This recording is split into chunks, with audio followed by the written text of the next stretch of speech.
I used to think loyalty was obvious. That was my first misunderstanding. My name is Jack, and I've always trusted patterns more than promises. People repeat themselves. Their habits tell the truth long before their words do. I believed that if I paid attention, really paid attention, I could protect myself from surprises. Then Olivia walked into my life and quietly proved me wrong.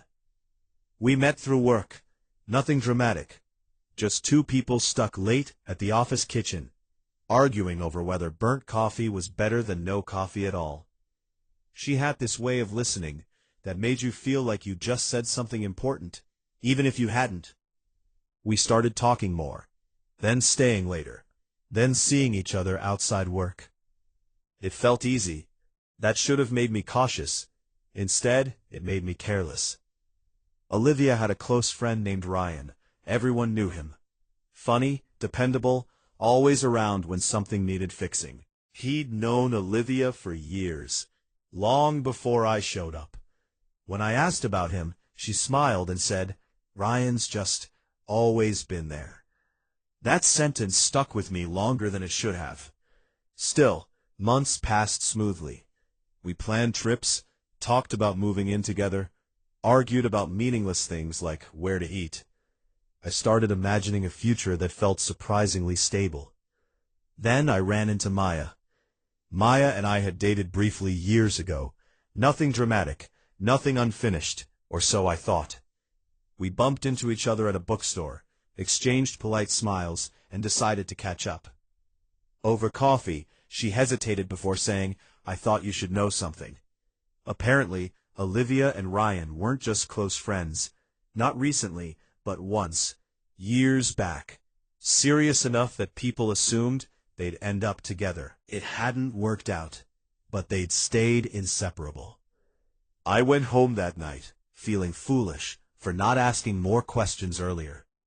When I confronted Olivia, she didn't deny it. She just said, "That part of my life is over. I chose you." I wanted to believe that. I really did. Things changed after that conversation, subtly. Olivia started canceling plans. Ryan's name came up more often, usually paired with excuses, helping him move, checking on him, being there because he needed someone. Then came the night I found out she was lying. She said she was visiting her sister. Her phone buzzed while she was in the shower.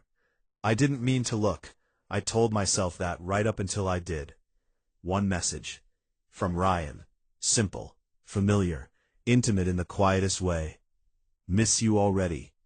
When I asked Olivia about it, she didn't get angry. She didn't cry. She just looked tired. "I didn't plan for this," she said. "It just never really ended." That was when I realized something worse than betrayal. I was never standing where I thought I was. I wasn't replacing anyone. I was filling time. I left, quietly. No dramatic speeches, no ultimatums. Just a suitcase and a long walk that felt heavier with every step.